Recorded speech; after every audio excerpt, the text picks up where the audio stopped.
कोकणातील प्रत्येक अपडेट जाणून घेण्यासाठी आजच माझे कोकणच्या सोशल मीडिया प्लॅटफॉर्मला लाईक, फॉलो आणि सबस्क्राईब करा।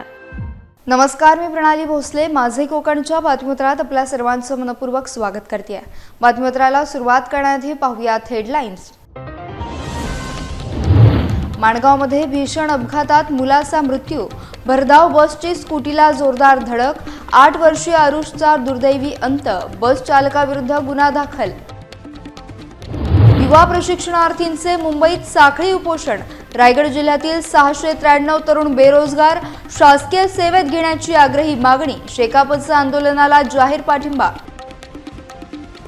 1600 शेतकऱ्यांचा शिवसेनेत प्रवेश, भास्कर जाधवांना मोठा राजकीय धक्का, कळवंडे धरण प्रश्न आता सुटणार, विकासासाठी अख्खे गाव एकवटले।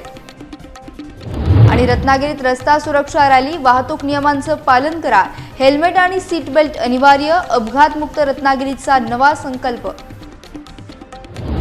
पाहुयात सविस्तर वृत्त। माणगाव तालुक्यातील मोरबा रोडवर एका भीषण अपघाताची घटना घडली आहे। दिघी पुणे महामार्गावर ट्रॅव्हलर बस आणि स्कूटीमध्ये झालेल्या भीषण धडकेत 8 वर्षीय आरुष समीर गुगले या चिमुरड्याचा अत्यंत दुर्दैवी मृत्यू झाला। 7 जानेवारी रोजी दुपारी 1:30च्या सुमारास ही काळजाचा थरकाप उडवणारी घटना घडली आहे। आरुष आपल्या कुटुंबातील सदस्यांसह सायकलचा दुरुस्त केलेला टायर आणण्यासाठी माणगावच्या दिशेने जात होता। त्याचवेळी मोरबा बाजूकडे जाणाऱ्या एका भरधाव बसने त्यांच्या स्कूटीला भीषण धडक दिली। या अपघातात आरुषला गंभीर दुखापत झाल्याने त्याचा जागीच मृत्यू झाला, तर इतर नातेवाईक देखील जखमी झाले। बस चालक सूरज पवार याच्या अतिवेगामुळे आणि निष्काळजीपणामुळे हा अपघात झाल्याचा प्राथमिक अंदाज आहे। या प्रकरणी माणगाव पोलीस ठाण्यात गुन्हा दाखल करण्यात आला असून पोलीस निरीक्षक निवृत्ती बोराडे यांच्या मार्गदर्शनाखाली पुढील तपास सुरू आहे। या घटनेमुळे संपूर्ण माणगावात मोठी हळहळ व्यक्त केली जाते। रोह्यातील धाटव MIDC मधील प्रसिद्ध एक्सेल कंपनीच्या व्यवस्थापनाने जखमी कामगाराला वाऱ्यावर सोडल्याने तीव्र संताप व्यक्त होतोय। कुशल कामगार अक्षय बामुगडे 2020 मध्ये कंपनीत काम करताना गरम पाण्याने भाजला होता। या भीषण अपघातात त्याच्या दोन्ही पायांना गंभीर इजा झाली। शारीरिक हानी होऊन त्याला कायमस्वरूपी कामावर घेण्याचे दिलेले आश्वासन कंपनीने अद्याप पाळलेले नाही। उलट गेल्या 4 वर्षांपासून त्याची टाळाटाळ केली जात असून आता पीडित तरुणावर घरी बसण्याची दुर्दैवी वेळ आली आहे। बामुगडे कुटुंबाची आर्थिक स्थिती अत्यंत हलाखीची असून न्याय न मिळाल्याने त्यांनी आता आक्रमक आंदोलनाचा पवित्रा घेतला। येत्या 26 जानेवारी रोजी प्रजासत्ताक दिनी अक्षयची आई मयुरी बामुगडे आणि स्थानिक ग्रामस्थ कंपनीच्या गेट समोर आमरण उपोषणाला बसणार आहेत। या संदर्भात रोहा तहसीलदार, पोलीस प्रशासन आणि कारखाना निरीक्षकांना रीतसर निवेदन देण्यात आले। या अन्यायाविरुद्ध संपूर्ण रायगड जिल्ह्याचे लक्ष लागून असून प्रशासनाने तातडीने हस्तक्षेप करून अक्षयला योग्य न्याय मिळवून द्यावा अशी मागणी कार्यकर्त्यांनी केली आहे। बामुगडे हा तरुण हा कुशल कामगार एक्सेल कंपनीमध्ये 2020च्या आधीपासून कामावर होता। त्यानंतर 2020च्या रात्रपाली करत असताना कामाचा त्रासातून त्याच्यावर गरम पाणी उडाल्यानंतर त्याचे दोन्ही पाय भाजले होते। त्याच्यावर उपचार झाले। आजसुद्धा दोन्ही पायावर त्याच्या रोण आहेत, जखमा आहेत। या सगळ्या परिस्थितीमध्ये अक्षय बामुगडे याला कायम स्वरूपी कामावर घ्यावं अशी मागणी आम्ही त्यावेळच्या अधिकाऱ्यांसमोर केली होती, परंतु त्यावेळचे अधिकारी मंचेकर असतील, बापू जोशी असतील, त्यांनी सांगितलं की आता सध्या आपल्याला आहे त्या ठिकाणी त्याला ठेवूया, नंतर आपण त्याचा विचार करू। त्याच्यानंतर मॅनेजमेंट बदलली, परंतु आताची मॅनेजमेंट आहे या विषयाच्या बाबतीत अजिबात गांभीर्य नाही। आम्ही अनेक वेळा चर्चा केली। त्यांचं एकच म्हणणं आहे की कामावर कामगाराला कायम करता येणार नाही, आम्ही आहे त्या स्थितीमध्ये ठेवतो। हा कामगारावर अन्याय आहे आणि आज अपघातामध्ये तो जखमी झाल्यामुळे पायावर रोण असल्यामुळे त्याला कुठेही घेत नाहीत। अखेर आम्ही 2 महिन्यापूर्वी प्रांताधिकारी रोहा आणि संबंधित सर्व विभागाला आम्ही निवेदन दिलं होतं की आम्हाला न्यायासाठी आपण ते कंपनीचे जे मॅनेजमेंट आहे, व्यवस्थापक आहे, त्यांना चर्चेसाठी बोलवा, परंतु संबंधित प्रशासन आणि कंपनी प्रशासनाने याकडे गंभीर लक्ष दिलं नाही। अखेर आज आम्ही निवे ग्रामस्थ आणि प्रत्यक्ष कामगार अक्षय बामुगडे, त्याची आई मयुरी बामुगडे, आम्ही प्रांताधिकाऱ्यांना निवेदन आज दिलेलं। त्या निवेदनामध्ये आम्ही जर आम्हाला न्याय मिळाला नाही, कामगाराला न्याय मिळाला नाही, तर आम्ही 26 जानेवारी प्रजासत्ताक दिनी एक्सेल कंपनीच्या गेट समोर आमरण उपोषणासाठी बसणार आहोत। मुख्यमंत्री युवा कार्य प्रशिक्षण योजनेतील प्रशिक्षणार्थींनी नोकरीच्या मागणीसाठी मुंबईतील आझाद मैदानावर साखळी उपोषण सुरू केले आहे। रायगड जिल्ह्याचे अध्यक्ष ऋषिकेश पवार यांनी अलिबागमध्ये पत्रकार परिषदेत ही माहिती दिली। प्रशिक्षणाचा कालावधी पूर्ण झाल्यानंतरही हे तरुण सध्या बेरोजगार आहेत। त्यांना प्रशासनाने कंत्राटी पद्धतीने शासकीय सेवेत सामावून घ्यावे अशी प्रमुख मागणी संघटनेने केली आहे। या आंदोलनाला शेतकरी कामगार पक्षाने जाहीर पाठिंबा दिला असून प्रवक्त्या चित्रलेखा पाटील यावेळी उपस्थित होत्या।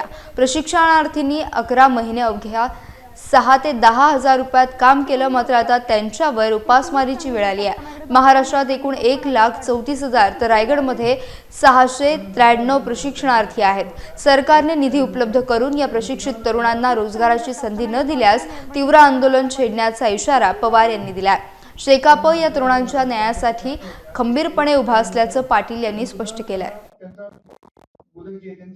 युवा प्रशिक्षणार्थींची समस्या ही आहे की त्यांना नोकरीचं आमिष दाखवलं, पण इलेक्शन झाल्यावर 6 महिन्यातच त्यांना त्यातनं कमी केलं।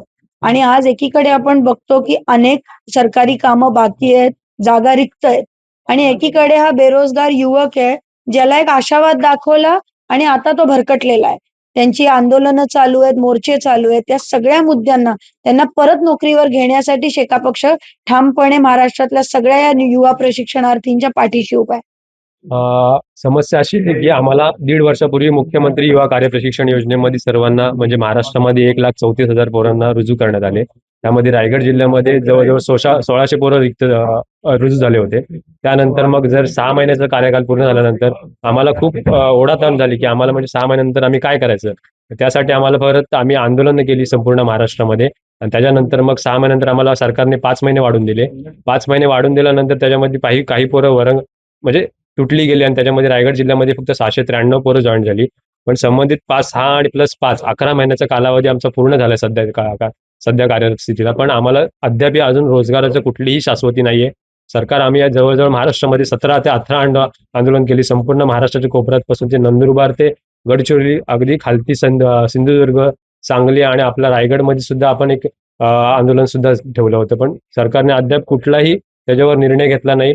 अगदी हिवाळी अधिवेशनामध्ये आम्हाला स्वरोजगार योजनेचा एक लॉलीपॉप छोटासा दिला गेला की तुम्हाला स्वरोजगार योजनेमध्ये रोजगार दिला जाईल, पण त्याचा आम्हाला शासकीय आस्थापनेमध्ये कुठेही उपयोग होत नाहीये। आम्ही जर ग्रॅज्युएशन पोस्ट ग्रॅज्युएशन केलेली विद्यार्थी असाल आणि तुम्ही जर त्यांना ITI सारख्या कोर्समध्ये जर प्राधान्य देत असाल तर आमचं ग्रॅज्युएशन आणि पोस्ट ग्रॅज्युएशन करून उपयोग काय। तर आमच्याकडे सरकारची एवढीच मागणी आहे की सरकारने रोजगारासाठी आम्हाला एक निधीची उपलब्ध करून द्यावी, आणि निधीच्या संदर्भात रिक्त पदं ही शासनाकडे भरपूर आहेत, आणि त्या रिक्त पदामध्ये आम्हाला कंत्राटी पद्धतीने रोजगार उपलब्ध करून द्यावा, हीच आमची प्रामुख्याने मागणी आहे। चिपळूणमधील कळवंडे येथील तब्बल 1600 शेतकऱ्यांनी आमदार भास्कर जाधव यांची साथ सोडून उपमुख्यमंत्री एकनाथ शिंदे यांच्या नेतृत्वाखालील शिवसेनेत जाहीर प्रवेश केला। संपूर्ण गावाने एकत्रितपणे पक्षांतर करण्याची जिल्ह्यातील ही पहिलीच मोठी घटना मानली जाते। गेल्या 2 वर्षांपासून कळवंडे धरणाच्या दुरुस्तीचा प्रश्न प्रलंबित असल्याने स्थानिक ग्रामस्थ लोकप्रतिनिधींवर कमालीचे संतापले होते। यावेळी पालकमंत्री उदय सामंत आणि गृहराज्यमंत्री यांच्या प्रमुख उपस्थितीत प्रसिद्ध उद्योजक वसंत उदेक यांच्यासह हजारो ग्रामस्थांनी हाती धनुष्यबाण घेतलाय। यावेळी पुढील 8 महिन्यात धरणाचा प्रलंबित प्रश्न मार्गी लावण्याचं ठोस आश्वासन देण्यात आलंय। आम्हाला राजकारण नको असून जो विकासाला साथ देईल त्याच्यासोबत आम्ही राहू अशी भावना शेतकऱ्यांनी व्यक्त केली। शेतीवर अवलंबून असलेल्या या ग्रामस्थांना शासनाकडून केवळ आश्वासने मिळत होती, त्यामुळे त्यांनी हा टोकाचा निर्णय घेतला। आगामी निवडणुकीच्या पार्श्वभूमीवर हा भास्कर जाधवांसाठी मोठा धक्का मानला जातोय। कळवंडे गाव हा शेतीप्रधान गाव आहे। सगळी उपजीविकाच कळवंड्याची शेतीवरती चालते। गेली 3 वर्ष आमचं धरण हे गळीत आणि त्याच्यामुळे पाणी साठवणूक होत नाही। 20% फक्त पाणी साठा केला जातो। आता 20% मध्ये काही शेती होत नाही, आणि शेती हाच उदरनिर्वाहाचा एकमेव मार्ग आहे कळवंड्याचा। आम्हाला वाटलं होतं की धरण लिकेज झालं म्हणजे कोणतरी सरकार त्याच्यावरती पाहाईल, आम्ही काही न करता सुद्धा होईल, ते आपोआप होईल, परंतु ते काही होऊ शकलं नाही। लोकांना वाटलं की आता हे धरण होणार की नाही होणार। एखाद्याचं धरणातनं 5 माणसांचा बळी गेला असता तर सरकारचे डोळे उघडले असते, सरकारने लगेच केलं असतं, पण शेती लोकांची होत नाही, त्याबद्दल सरकारला काही देणं घेणं नव्हतं। गावात साधारणपणे 2,500 लोकवस्ती आहे, 1600 मतदार आहेत, आणि आज पाहाल तर ह्या गावातला एकही माणूस कोण असा पाठीमागे राहिला नाही की त्यांनी प्रवेश नाही केला। सर्व लोकांनी शिवसेनेमध्ये प्रवेश केला। नवी मुंबईत आयोजित एका विशेष कार्यक्रमात बोलताना मनसे नेते अमित ठाकरे यांनी मुंबईतील सध्याच्या राजकीय स्थितीवर अत्यंत महत्त्वाचं भाष्य केलं. मुंबई महानगरपालिकेवर आणि संपूर्ण मुंबईवर केवळ मराठी माणसाची सत्ता असायला हवी असं ठाम प्रतिपादन त्यांनी यावेळी केलं. दोन दिग्गज ठाकरे बंधू एकत्र आल्यामुळे केवळ राजकीय समीकरणेच बदलली नाहीत तर सर्वसामान्य मराठी माणसांची मने देखील आता खऱ्या अर्थानं एकत्र आली असल्याचं त्यांनी नमूद केलंय. यापूर्वी अनेक मराठी कुटुंबांमध्ये राजकीय मतभेदांमुळे मोठी दुफळी निर्माण झाली होती. कुठे वडील शिवसेनेत तर मुलगा मनसेत अशी विभागणी पाहायला मिळत होती. मात्र आता हे दोन भाऊ एकत्र आल्यानं ही दुभंगलेली मराठी कुटुंबे पुन्हा एकदा मोठ्या प्रमाणावर एकसंघ झाली आहेत. मराठी अस्मितेच्या या मुद्द्यावर आता संपूर्ण मराठी समाज संघटित होत असून याचा सकारात्मक परिणाम आगामी निवडणुकीत नक्कीच दिसून येईल असा ठाम विश्वास देखील यावेळी अमित ठाकरे यांनी व्यक्त केला. खूपच उत्तम प्रतिसाद मिळतो. मी परवा का तेरवापासून फिरतोय मुंबईभर. आज पहिल्यांदा नवी मुंबईला आलो. अशी लोक भेटल्यावर म्हणजे आणि मला वाटतं ही भावना सगळीकडे आहे की कुठेतरी मुंबई आणि महाराष्ट्र एकवटलं आहे. अजून तर मला वाटतं राजसाहेब आणि उद्धव साहेबांच्या सभा पण नाही चालू झाल्यात, पण ते जे दोन भाऊ एकत्र आलेत त्याच्यामुळे ज्या प्रकारे आपण सगळे एकवटलो आहे हे मला वाटत नाही की पक्ष एकत्र आले, तर मला वाटतं की परिवार एकत्र आला. आणि आमचा परिवार नाही तर मला वाटतं की त्या दिवशी पण मी बोललो की माझा आणि आदित्यजींचा इंटरव्ह्यू होता इकडे शिवाजी पार्कला, आणि एक परिवार येऊन आम्हाला सांगितलं की आमचे वडील शिवसेनेचे आहेत आणि माझा मुलगा मनसेमध्ये. त्याच्यामुळे असे जे प्रकारे मग कधी कधी पक्षाचे पण वाद कधी कधी घरी होत असतील ते पण आता थांबले. त्याच्यामुळे पक्ष नाही तर परिवार पण सगळे एकत्र आलेत. त्याच्यामुळे खूप उत्तम प्रतिसाद आहे. नवी मुंबई महापालिका निवडणुकीच्या पार्श्वभूमीवर मनसे नेते अमित ठाकरे यांनी बिनविरोध निवडणुकांवर तीव्र टीका केली आहे. बिनविरोध निवडणुका होणे हे लोकशाहीसाठी घातक आहे. यातून हुकुमशाहीचा मार्ग मोकळा होतो अशी टीका त्यांनी केली आहे. नोटा पर्याय उपलब्ध असताना बिनविरोध निवडणूक कशी होऊ शकते असा सवाल देखील त्यांनी केला. उमेदवारी अर्ज मागे घेण्यासाठी खुनासारख्या घटना घडत आहेत. याबाबत मुख्यमंत्र्यांना भेटीची वेळ मागितली पण वेळ दिली जात नाही. उमेदवार फोडायला वेळ आहे मात्र मला भेटायला वेळ नाही असा आरोप देखील अमित ठाकरे यांनी केला आहे. कारण ज्या प्रकारे समोरच्यांचं सत्ताधाऱ्यांचा हुकुमशाही जी चालली आहे, हुकुमशाही व्हायच्या आधी मग 5 कोटी काय देत आहेत आणि अर्ज काय मागे घ्यायला लावत आहेत किंवा विकत काय घेत आहेत किंवा खून काय करतायत, हे विचित्र प्रकारे सगळी निवडणूक चालू आहे. ही मला वाटतं लोकसभा आणि विधानसभा पण आपण बघितली की पैसे वाटत होते, पण ही माझ्या आयुष्यातली बघितलेली सगळ्यात घाणेरडी निवडणूक आहे. एवढी काय तुम्हाला भीती वाटते की तुम्ही 5-5 कोटी द्यायला लागलाय, विकत घ्यायला लागलाय? बरं, तुम्ही बोलताय की तुम्ही 2014 पासून हा विकास केलाय ना, मग एवढी कुठची तुम्हाला भीती भरली आहे? ही भीतीच आहे ना. नाही तर तुम्ही काय कामं केली ते दाखवा, काय कामं करणार आहेत ते दाखवा ना. ते सोडा, सोलापूरमध्ये खून झालाय. तुम्ही काय बोलताय? उमेदवारी अर्ज मागे घेण्यामुळे खून झाला. आपण ह्या परिस्थिती आणून ठेवली महाराष्ट्र, ह्या स्तराला घसरलाय आपलं राज्य. कुठे नेतोय आपण? बरं, मुख्यमंत्र्यांना वेळ नाही. मला 2 दिवस मी वेळ मागतोय, मला भेटायला वेळ नाहीये. मी त्यांची वेळ मागतो, त्यांच्या लोकांशी बोलतोय की तुम्ही प्रचारात कुठेही असाल मी येऊन भेटतो, मला या विषयावर तुमच्याशी बोलायचं आहे. आमचे जे लोक आहेत पक्षातली त्यांना फोडण्यात ते व्यस्त आहेत, त्यांना भेटायला त्यांना वेळ आहे. भेटा, पण हा विषय महत्त्वाचा आहे. ह्याच्यात तुम्ही जरा भेटून काहीतरी कडक कारवाई करणार आहात की नाही? नवी मुंबईच्या राजकारणात सध्याच्या वर्चस्वासाठी मोठी चढाओढ पाहायला मिळते आहे. उपमुख्यमंत्री एकनाथ शिंदे यांनी ऐरोली मतदारसंघात भव्य रोड शो आयोजित केल्यानंतर आता भाजपचे ज्येष्ठ नेते गणेश नाईक यांनीही कोपरखैरणे भागात रॅली काढून जोरदार शक्ती प्रदर्शन केले. या रॅलीच्या माध्यमातून नाईक यांनी आपला बालेकिल्ला अजूनही शाबित असल्याचे विरोधकांना ठणकावून सांगितले. विशेष म्हणजे ही भव्य रॅली मुस्लिम बहुल भागातून देखील काढण्यात आली होती, ज्यामुळे राजकीय वर्तुळात मोठी चर्चा रंगली आहे. आगामी विधानसभा निवडणुकींच्या पार्श्वभूमीवर नवी मुंबईत शिवसेना आणि भाजप यांच्यातील अंतर्गत संघर्ष आता पूर्णपणे टोकाला पोहोचल्याचे स्पष्ट चित्र दिसत आहेत. दोन्ही बाजूंकडून एकमेकांना काटशह देण्यासाठी रॅली आणि सभांचा धडाका लावला जातोय. नाईकांच्या या शक्ती प्रदर्शनामुळे कोपरखैरणे परिसरात अक्षरशः भगवामय परिसर झाला होता. या घटनेमुळे स्थानिक राजकारणात मोठी खळबळ उडाली असून दोन्ही पक्षांमधील वर्चस्वाची लढाई येणाऱ्या काळात अधिक तीव्र होण्याची दाट शक्यता राजकीय विश्लेषकांकडून वर्तवली जाते आहे. रत्नागिरीत रस्ता सुरक्षा अभियान आणि महाराष्ट्र पोलीस वर्धापन दिनानिमित्त भव्य जनजागृती रॅली काढण्यात आली। पोलीस विभाग आणि उपप्रादेशिक परिवहन विभागाने संयुक्तपणे या रंजक उपक्रमाचे आयोजन केले होते। जिल्हाधिकारी मनोज जिंदाल यांनी या रॅलीला हिरवा झेंडा दाखवून मोलाचं मार्गदर्शन केलं।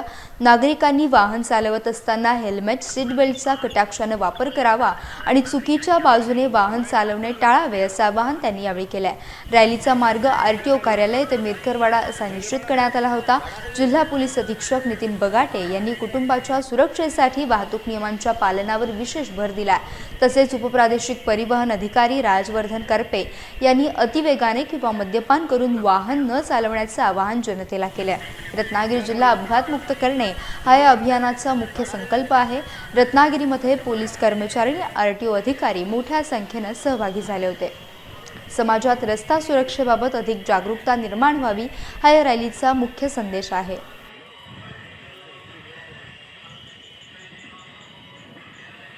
महाराष्ट्र पोलीस वर्धापन दिन तसेच रस्ता सुरक्षा सप्ताह उपप्रादेशिक परिवहन विभाग रत्नागिरी यांच्या संयुक्त विद्यमाने आज रत्नागिरी पोलीस तसेच उपप्रादेशिक परिवहन कार्यालय यांच्यातर्फे आम्ही आज रस्ता सुरक्षा रॅली आयोजित केली होती आणि या अनुषंगाने आम्ही सर्व नागरिकांना विनंती करतो की रस्ता सुरक्षा अनुषंगाने सर्व नागरिकांनी हेल्मेट वापरावे आणि आपल्या कुटुंबाची काळजी तसेच स्वतःची काळजी यामधून निश्चितपणे साध्य होण्यास आपल्या सर्वांना आणि आपले जनजीवन सुरळीत होण्यास सर्वांना फायदा होईल। सर्व नागरिकांना विनंती की रस्ता सुरक्षेचे जे नियम घालून दिलेले आहेत त्या सर्व नियमांचे कृपया पालन करावे। आपण रस्ता सुरक्षाचा पालन करावे।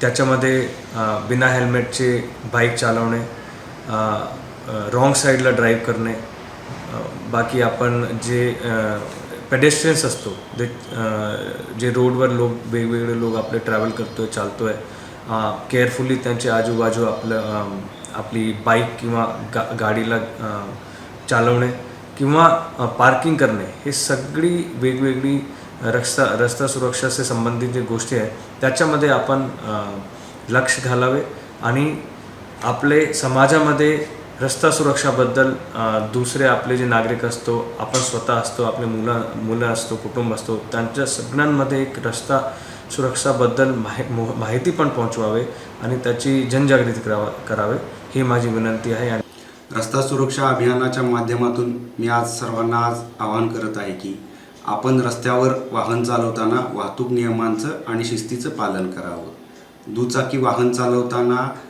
हेल्मेटचा आणि चारचाकी वाहन चालवताना सीटबेल्टचा वापर करावा। याशिवाय अतिवेगाने मोबाईलचा वापर करत रॉंग साईडने ट्रिपल सीट अथवा दारू पिऊन आपण वाहन चालवू नये। आपण रस्त्यावर वाहन चालवताना आपली तसेच इतरांची काळजी घ्यावी। आपली रत्नागिरी ही अपघातमुक्त करण्याचा संकल्प आपण आज या ठिकाणी करूया। आपला प्रवास सुरक्षित व्हावा यासाठी मी आपल्याला खूप खूप शुभेच्छा देतो। अलिबाग तालुक्यातील वाडगाव येथे स्वर्गीय कारीनाथ मरबा भगत अप्पा यांच्या 5व्या पुण्यस्मरणानिमित्त भजन भावांजली या भक्तिमय सोहळ्याचं दिमागदार आयोजन करण्यात आलं होतं।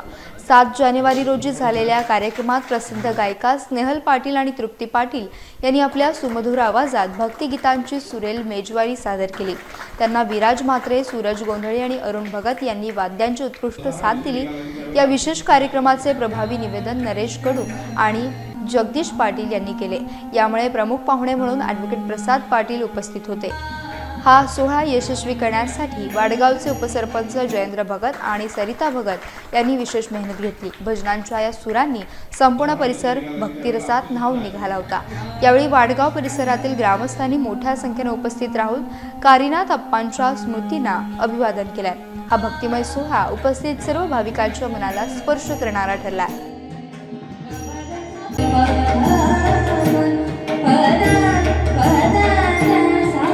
पेड नगर परिषदेच्या नगराध्यक्षपदी भाजपच्या प्रीतम ललित पाटील यांनी बुधवारी अधिकृतरित्या पदभार स्वीकारला।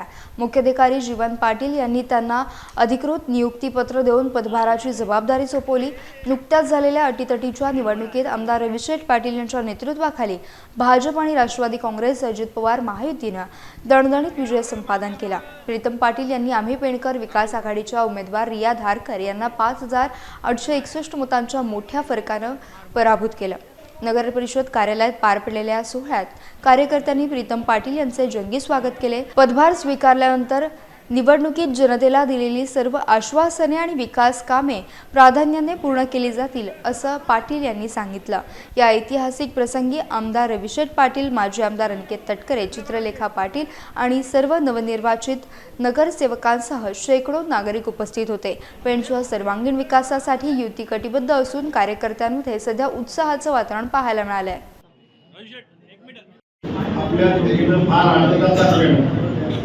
या आनंदाच्या क्षणात आज आपण या नगरपालिकेची धुरा प्रीतम पाटलांच्याकडे सुरुवात केलेली आहे। आपल्याला या ठिकाणी सांगू इच्छितो की आजपासून आपलं राजकारण हे जे आहे हे प्रत्येकाने लाभ ठेवा, कारण आता आपण सगळे पेण शहरवासीय आपण एक संघ आहोत आणि एका विचारानं राहायला पाहिजे। नाहीतर त्यांनी मतं दिलेलं आहे म्हणून त्याचं काम करायचं असं तुम्ही हात उठून ठेवू नका। आज आपल्यावर जबाबदारी आलेली आहे, आपल्यावर ही जबाबदारी या शहराच्या दृष्टीनं प्रत्येक कार्यकर्त्याची, प्रत्येक जनतेची इच्छा अशी आहे की येत्या काळात आमच्या ह्या पेण नगरीच्या ज्या समस्या आहेत त्या समस्या सगळ्या सुटल्या पाहिजेत। आमच्या सर्वांचीच बहीण आदरणीय प्रीतमताई यांनी आज आपला पदभार स्वीकारला, त्याबद्दल राष्ट्रवादी काँग्रेस पक्षाचे प्रदेशाध्यक्ष तटकरे साहेब, त्याचबरोबर राष्ट्रवादी काँग्रेस पक्षाच्या वतीने मी मनापासून त्यांना शुभेच्छा देतो।